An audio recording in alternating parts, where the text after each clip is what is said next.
আচ্ছা আজকে আমরা দশমিকের ভগ্নাংশ, দশমিক ভগ্নাংশের ভাগ শিখবো, ঠিক আছে?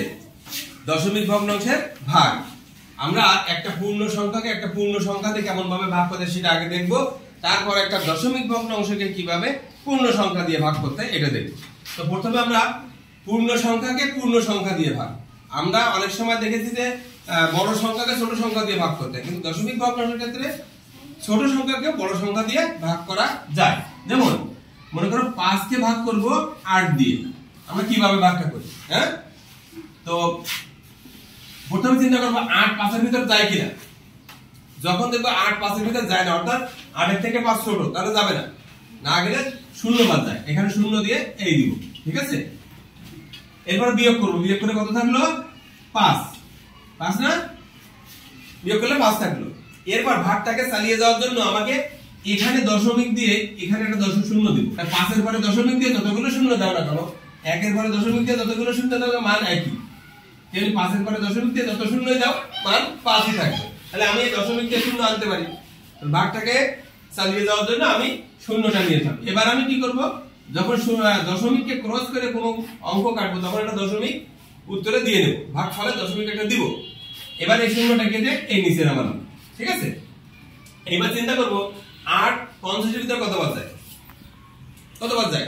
নামতে পারো? 5 6 8 48, তাই না? 6 8 48 থাকলো কত? 2। আবার আমার শূন্য দরকার, এই ক্ষেত্রে এখানে শূন্য দিয়ে জাস্ট সেই শূন্যটাকে আমি নামিয়ে দেব, ঠিক আছে? এবার কত বাদ যায়? 2 বার নাকি? আচ্ছা, 8 2 মানে 16। আমার যত সময় শূন্য দরকার হয় তত সময় কিন্তু আমি উপরে শূন্য দিয়ে শূন্য নামাতে পারবো। তাহলে আরেকটা শূন্য দিলাম, দেওয়ার পরে এই শূন্য নামিয়ে দিলাম, ঠিক আছে? এবার দেখো কত বার যায়? 5 বার। 5 এ 40, বুঝছো? তাহলে আমার ভাগফল কত হলো? 0.825। তাহলে এইভাবে আমরা 6 2 5, তাহলে আমরা এইভাবে কিন্তু সহজে পূর্ণ সংখ্যাকে পূর্ণ সংখ্যা দিয়ে ভাগ করতে পারবো, ঠিক আছে? আচ্ছা, আরেকটা ভাগ দেখি, বুঝতে পেরেছি? আরেকটা ভাগ দেখি, মনে করো 3 কে ভাগ করব 2 দিয়ে, ঠিক আছে? এবার কিন্তু যায় না, প্রথমে একবার যায় অন্তত। তো ফার্স্টে কি করব, 2 3 এর ভিতর কয়বার যায়? একবার যায়, यस, একবার দিয়ে 2। এরপরে থাকলো কত? 1। দশমিক ভগ্নাংশের ভাগের ক্ষেত্রে অবশিষ্ট থাকবে না, অবশিষ্টটাকে আমি দশমিক দিয়ে শূন্য নামে অবশিষ্টটার মধ্যে কত বাদ যায় সেটা বের করতে হবে। তার মানে এখানে দশমিক দিয়ে আবার একটা শূন্য দিলাম, এই শূন্যটাকে নামিয়ে দিলাম, ঠিক আছে? আবার চিন্তা করবো কত বাদ যায়, কিন্তু যখন এই দশমিকের পরের অঙ্ক কেটেছি তার মানে এখানে উত্তরে একটা দশমিক দিব, কয়বার যায়? 5 বার যাবে। এই 5 দুগুণে 10, মিলে গেল না? ঠিক আছে? তাহলে পূর্ণ সংখ্যাকে এভাবে আমরা পূর্ণ সংখ্যা দিয়ে ভাগ করতে পারবো, ঠিক আছে? এবার দেখো আরো একটা করি, মনে করো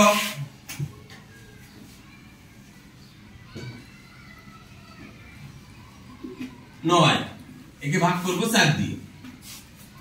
9 কে ভাগ করব 4 দিয়ে। তাহলে প্রথমে কি করব, 4 9 এর ভিতর যায় কিনা? যায়। কতবার যায়? 2 বার যায়। 4 দুগুণে 8 থাকলো কত? 1। এবার কি করব বলো? দশমিক দিয়ে 9 এর পরে একটা শূন্য দিব, তাই না? কারণ কি 9 কে আমরা 9.00 লিখতে পারি, যতগুলো শূন্য দিতে পারি। তো এবার কি করব, এই শূন্যটাকে এই নিচে নামিয়ে দিলাম। এবার কয়বার যায়? যেহেতু দশমিক ক্রস করে অঙ্ক কেটেছে, দশমিক দিব কত? 2 বার। 4 দুগুণে 8 থাকলো কত? 2। এবার কি করব, আরো একটা শূন্য দিয়ে এই শূন্যটা নামিয়ে দিব। হ্যাঁ, এরপরে 4 কয়বার যায়? 5 বার। 20 থাকলো কত? 0। তাহলে আবার যত সময় পর্যন্ত ভাগশেষ না থাকবে তত সময় পর্যন্ত আবার ভাগটাকে চালিয়ে যেতে হবে এইভাবে। হ্যাঁ, শূন্য দিয়ে, ঠিক আছে? শূন্য উপরে দিয়ে আবার নামাতে হবে, ঠিক আছে? বুঝতে পেরেছো? বোর্ডে এসে কে করতে পারবা? কে করতে পারবা? আসমানি কোন? আসো আসমানি, আসো।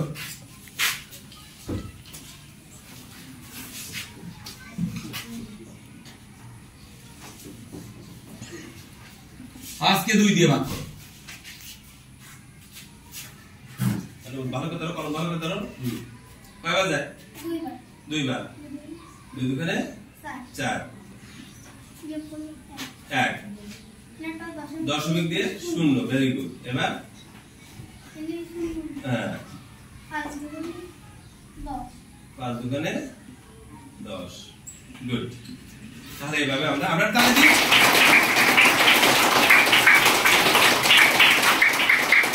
Okay thank you